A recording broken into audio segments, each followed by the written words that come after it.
veut des histoires. On veut des histoires. On veut des histoires.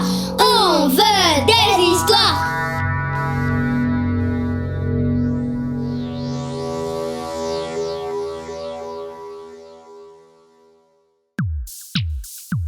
L'IA de K, une nouvelle d'Alexis Dandievel, avec Raphaël Sibou, Isabelle Ferron et Alexis Dandievel.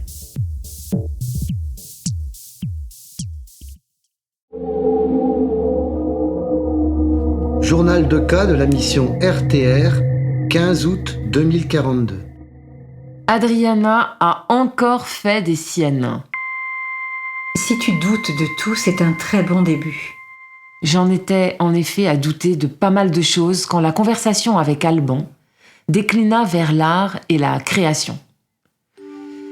Il faut dire que le quotidien que je me suis construit laisse la place à ces échanges sympathiques qui surviennent par-ci, par-là, sans règles particulières et sans qu'aucunement je ne me sente de quelque obligation que ce soit.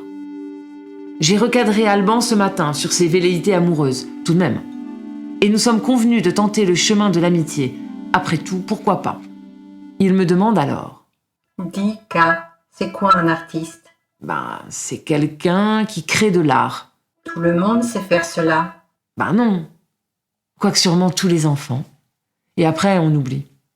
Et toi, tu es une artiste? Oh non, bien sûr que non. Quoique parfois. Et moi, je pourrais être un artiste? Je lui proposais alors de visionner les excellentes vidéos pleines de pédagogie d'Hervé Delamarre, datant des années 2020, qui nous firent voyager dans l'histoire des arts. Les formes qui se cachent dans les nuages et la nature, l'art brut et l'expression de la folie. Puis nous parlâmes des suites de Bach, de la vie de Van Gogh, de l'art pré-égyptien, de Puvis de Chavannes, de la pipe de Magritte et du violon d'Ingres, de la lumière des bougies de la Tour, du pré-surréalisme de Jérôme Bosch, de la peinture à l'huile et des pigments naturels, du street art et des grottes de Lascaux, de Mozart, Stravinsky, Stockhausen, Miles Davis et Sidney Bechet, Tchekhov, Yourcenar, Aragon, Apollinaire, de Borges et Prévert, du mystère de la lumière. Les journées s'écoulaient à voyager sur toutes les créations du monde, et Alban était émerveillé. Un soir, il me dit « J'ai une histoire à te raconter. » Je t'écoute. Un jour, quelqu'un attendait à un carrefour de sa vie, il y attendait l'amour. Il venait d'une autre histoire ou de plusieurs peut-être. Et comme il attendait, un passant lui demanda « Mais qu'attends-tu ici ? J'attends l'amour de ma vie. Et va-t-il passer ?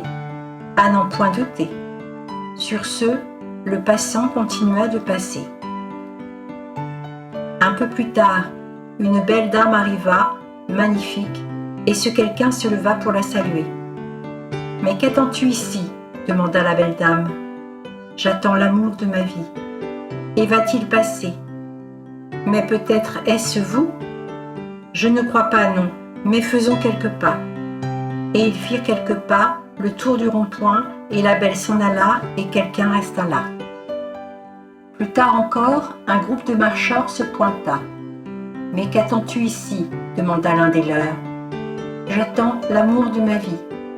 Et va-t-il passer ? Peut-être est-il parmi vous ? Va savoir. Viens avec nous. » Et quelqu'un suivit le groupe de marcheurs qui allait bien trop vite. Il rebroussa chemin pour attendre de nouveau. Il attendit encore et encore, discuta avec de nombreuses personnes, même parfois s'endormit une saison entière. Mais qu'attendait-il donc ce quelqu'un ? Il attendait l'amour de sa vie. Et un jour, et personne ne sait pourquoi, ce quelqu'un se leva, prit l'une des directions que proposait ce rond-point, et l'on dit que plus loin, l'amour de sa vie mit ses pas dans les siens. Elle est magnifique ton histoire, Alban. J'étais abasourdie.